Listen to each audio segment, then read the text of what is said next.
صالح علیہ السلام کی قوم نے معجزے کا مطالبہ کیا تھا تو وہ اونٹنی کی صورت میں ظاہر ہو گیا۔ وہ اس راہ سے پانی پینے آتی تھی اور اس راہ سے واپس جاتی تھی۔ انہوں نے اپنے رب کا حکم نہ مانتے ہوئے سرکشی کی اور اس کی کونچیں کاٹ دیں۔ ایک دن وہ اونٹنی ان کا پانی پیتی تھی اور دوسرے دن وہ اس کا دودھ پیتے تھے۔ جب انہوں نے اس کو مار ڈالا تو ان پر ایسی سخت چیخ کا عذاب آیا جس سے وہ تمام لوگ ہلاک ہو گئے۔ صرف ایک آدمی بچا جو اس وقت اللہ تعالیٰ کے حرم میں تھا۔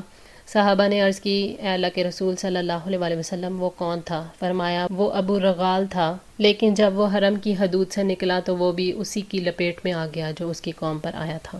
مسند احمد 14168۔ قوم سمود کے عذاب میں ایمان لانے والوں کی نجات اور کافروں کی ہلاکت کی نشانی ہے۔ قوم سمود پر عذاب آ گیا مگر ان کے دلوں میں ایمان نہ آیا۔ اللہ تعالیٰ کی تقدیر غالب آ گئی اور وہ ایمان نہ لا سکے۔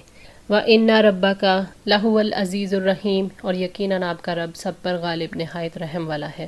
اللہ تعالیٰ سب پر غالب ہے، وہ کمال درجے کا غلبہ رکھتا ہے، وہ اپنے اولیاء اور صالحین کے لیے رحیم ہے، کوئی اس کی رحمت پر غالب نہیں آ سکتا۔ قوم سمود دنیا کی خوشحال قوم تھی، اپنے آپ کو متمدن سمجھتی تھی، سرکش قوم تھی۔ اللہ تعالیٰ نے ان کے عذاب سے شعور دلایا ہے کہ اللہ تعالیٰ ہر سرکش پر غالب ہے، اور مومنوں کی نجات سے یہ شعور دلایا ہے کہ اللہ تعالیٰ غالب ہے، جس کو بچانا چاہے اسے کوئی پکڑ نہیں سکتا اور جس کو پکڑنا چاہے اسے کوئی بچا نہیں سکتا۔ اللہ تعالیٰ رحیم ہے، وہ ہر ایک کو مقرر مدت تک مہلت دیتا ہے۔ قوم سمود کو بھی اللہ تعالیٰ نے اپنی رحمت کی وجہ سے مہلت دی تھی۔ پھر ایمان والوں کی نجات بھی اللہ تعالیٰ کی رحمت ہے، اور کافروں پر عذاب کا آنا بھی اللہ تعالیٰ کی رحمت کی دلیل ہے۔ کذبت قوم لوط المرسلین، قوم لوط نے رسولوں کو جھٹلایا۔ لوط علیہ السلام نے اپنی قوم کو دعوت دی تو انہوں نے بھی پہلی قوموں کی طرح اپنے رسول کو جھٹلایا۔ ان کے دل کفر میں ایک دوسرے جیسے تھے۔ لوط علیہ السلام کو جھٹلا کر گویا انہوں نے سارے رسولوں کو جھٹلا دیا۔ حضرت لوط علیہ السلام ابراہیم علیہ السلام کے بھتیجے تھے۔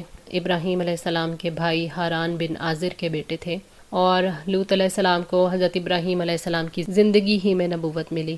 لوط علیہ السلام جس بستی میں جا کر رہے تھے اس کا نام صدوم تھا۔ اس کے رہنے والوں کو لوط علیہ السلام کی قوم اس لیے کہا گیا کہ وہ اس کے ہم وطن یا ہم شہر تھے، اگرچہ اصلاً وہ بابل کے رہنے والے تھے اور اپنے چچا ابراہیم علیہ السلام کے بھیجنے پر وہاں گئے تھے۔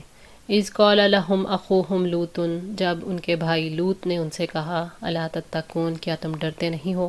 لوط علیہ السلام ان کے نسبی بھائی تھے۔ انہوں نے اپنی قوم کو خدا خوفی کی دعوت دیتے ہوئے کہا کہ وہ اللہ کے عذاب کے خوف سے ڈرتے ہوئے بڑے گناہوں اور نافرمانی کے کاموں کو چھوڑ دیں اور اس سے ثواب کی امید رکھ کر اس کی اطاعت کریں۔ انی لکم رسول امین، یقیناً میں تمہارے لیے امانت دار رسول ہوں، یعنی میں اللہ تعالیٰ کی طرف سے تمہاری طرف رسول بنا کر بھیجا گیا ہوں۔ میں اللہ تعالیٰ کا پیغام پہنچانے میں کمی بیشی نہیں کروں گا، اس لیے میری رسالت میں شک نہ کرو۔ فاتقوا اللہ واطیعون، پس تم اللہ تعالیٰ سے ڈرو اور میری اطاعت کرو۔ لوط علیہ السلام نے اللہ تعالیٰ پر ایمان لانے، اس کا تقوی اختیار کرنے، اس ایک کی عبادت کرنے اور اس کی نافرمانیوں کو چھوڑنے کا حکم دیا اور اپنی اطاعت کا مطالبہ کیا۔ رسول کی اطاعت کرنے سے مراد کتاب و سنت کی پیروی کرنا ہے۔ وما اسألکم علیہ من اجر، اور میں اس کام پر تم سے کوئی اجر نہیں مانگتا۔ ان اجریہ الا علی رب العالمین، یقیناً میرا اجر تو جہانوں کے رب کے ذمہ ہے۔ یعنی میں تبلیغ اور رسالت کے کام پر تم سے اللہ تعالیٰ کا پیغام پہنچانے اور تعلیم دینے پر کوئی اجر نہیں مانگتا۔ میرا اجر تو رب العالمین کے ذمہ ہے، میں اسی سے اجر لوں گا جس نے مجھے رسالت کے منصب پر فائز کیا ہے۔ اتأتون الذکران، کیا تم مردوں کے پاس آتے ہو، من العالمین، تمام جہان والوں میں سے، یعنی کیا تم مردوں سے بے حیائی کرتے ہو؟ تم سے پہلے دنیا میں کسی نے یہ بے حیائی نہیں کی تھی۔